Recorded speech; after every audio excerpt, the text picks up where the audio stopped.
Good afternoon and happy Friday. I thought I'd share a few rambling thoughts and permutations for this week's newsletter. I hope everybody's had a lovely week and is looking forward to a crisp autumnal weekend, walking amongst the woods with all the pretty leaves and all of those kind of things going on, with maybe a roast dinner and an open fire somewhere. So this week I've had probably one of my favourite Frensham Heights moments so far, and that was yesterday afternoon and evening with the Year 11, 12 and 13 casino night cabaret and all the associated activities around it. And for parents further down the school, you may not have realised quite everything that was going on here, but Kat Pennell, in her infinite wisdom, booked one of London's preeminent drag artists to entertain the kids at the evening event, but also for a really moving and interesting talk in the Aldrich Theatre for some of the older students before that, about life growing up as a young gay person in inner London in quite a challenging environment, and what that did for Megan Rain, Megan Rain's identity, why drag has become so important to her, and where it sits culturally. And this was fascinating for me for two reasons, because number one, as I said to the kids in the Aldrich Theatre, this is not something that is culturally on my radar, right? As a 42-year-old straight man from a fairly conventional background, I have never seen an episode of RuPaul's Drag Race, and there was this hushed outcry in the theatre when I said that to the kids.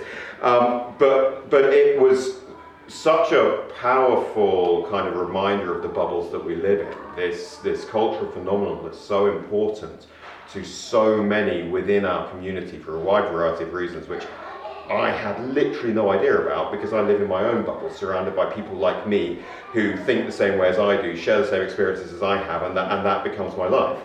So stepping outside of that into a different cultural experience, I found really powerful and really moving. It was also really powerful and really moving because in the afternoon, at Kat Pennell's suggestion, Megan Rain turned me into a drag queen for the afternoon and the evening. And again, as a humbling experience of kind of a form of artistic expression which I was unfamiliar with, but to give me a glimpse into that world, I found it really, really fascinating and interesting. So that was part one of why it was an amazing experience. But part two was what then took place at the Cabaret and Casino night, where we had, I think 130 kids. They were obviously not playing for real money. We're not teaching them to gamble or trying to bankrupt them morally. But as a community social event where 130 kids came together with Megan Rain performing, and there were, for many kids in that room, that would have been a really important affirmational life experience. But I also know there were kids in that room for whom they were probably about as unfamiliar with it as I was, and probably quite uncomfortable in that space initially. But every single one of those kids got on board with it and joined in and celebrated it and brought the most incredible energy together. And that for me as an indictment of the Frensham community was so, so powerful. Our tolerance, our inclusivity, our togetherness, our sense of fun and joy, and the celebration of the expression of individuality. There was moments last night where that was so tangible that it was really quite emotional and quite extraordinary. And I know that there are staff and kids walking around this morning and all day today just going, wow. So we're going to have some photos and a full write-up of that in next week's newsletter, so you can kind of see what I'm talking about. But it was just one of those moments that made me so, so happy and lucky to be here. So thank you to everyone involved in that.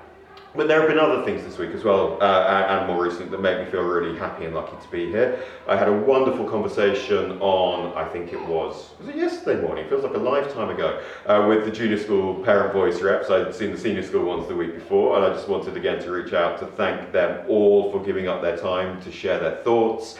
We had a brilliant discussion around some of the challenges that we face in the junior school and some of the things that we need to continue to work on, but also about the future direction of travel of the school, and some of the things that are going to be be happening over the next few years, especially focused on our plan to open a Centre for Education, Innovation and Research here at the school. That is coming in the next year or so. It's going to be a hub for thought and for action research for teachers to develop their pedagogy, to experiment with kind of lifting the bar in how we teach and what we teach, but in a safe research-based environment. And also as a centre for changing the way the students think, research and learn, and for engendering greater independence and collaboration within their working practices as well. So that was a really awesome conversation. I'd like to thank you all for your time, and more on that to follow in the near future. These parent voice meetings, we're going to take lots of the threads out of them, and they will form the central presentation that we're going to do, that Si Wilcox and I will give at the town hall meeting at the end of November. And next week we're also going to reach out to all of our parents in case they've got any questions they'd like to ask at that town hall, or any issues they'd like us to discuss, so that we can get ahead of those in advance and make sure we talk about the right things when we get there. But those PV reps aren't our only wonderful parents. We've got many, many wonderful parents, and it was utterly remiss of me last week in my hurried letter on Friday afternoon before I headed into Battersea not to thank the wonderful Friends of Frensham for all that they do, specifically for the fireworks event, which feels like a lifetime ago now, on the 3rd of November. A vast amount of work went into that from our parent volunteers, a vast amount of work and planning. And it was such a special community event. Of course there were brilliant fireworks, but there was also brilliant performances, and again that sense of unity and community which makes Frensham Heights so special. And FOF, we couldn't do it without you. I know Friends of Frensham are always looking for more volunteers, so if there is anybody out there who's always thought, I really should get in touch and see if there's anything I can do to help out, please do reach out to them. I think there's an email address. I think, is it FOF? I'm looking behind the camera to Joanne. Do we know what their email address is? Is it friends of Frensham at frensham.org.uk? Chair@FOF. Frensham. Anyway, well, I'll tell you what, we'll put in the newsletter a link of how to get in touch if you'd like to volunteer to support FOF.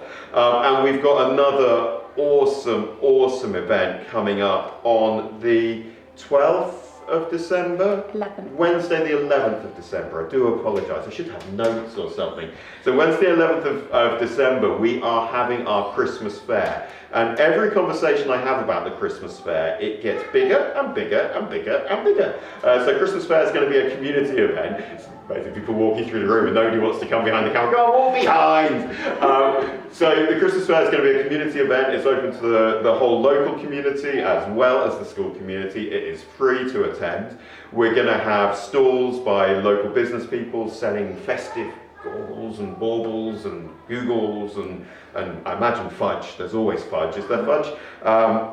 And we're going to have a big Christmas tree. We're going to have carols by candlelight. We're going to have some snow machines. We're going to have we're going to light up the new high rope so you can go for a nighttime whiz down our new zip line. And there's going to be food and drink and mulled wine and mince pies and a butter drum. Are we having butter drum at that event? I like butter drum. Butter drum tastes like Christmas. So maybe some butter drum, maybe not. Don't hold me to butter drum. And one or two other festive surprises that are going to look and feel a little bit different. So that is on Wednesday the 11th at 4 o'clock? 3:30. 3:30. You don't need to buy tickets in advance, do you? You just show up and take part in the fair, and it goes on until 7? 8:30? Yeah, it's a nice window of time. Please do come along because it will be the perfect way to kick off the festive season before we give you your children back for Christmas the following day. We do also have quite a lot of festive fun and frivolity planned for them the following day, and again lots of that down to FOF and the volunteers who support them. So again, thank you to Friends of Frensham for everything you're doing that day. We're going to take it and we're going to grow it a bit this year, because some of the kids in the senior school said to me that they felt a bit jealous because the junior school got all of those wonderful things and they wanted more of it in the senior school. So senior school, if you're watching, I hear you, it's coming. Ho, ho, ho. I think that's probably about enough from me for this week, so I will wish you all a lovely autumnal weekend. I'm off to the seaside for the night tomorrow. I think it's probably a bit too cold for sea swimming, but we shall see, and I will see you all back and smiling on Monday for more of the same. Take it easy, have a lovely weekend. Bye.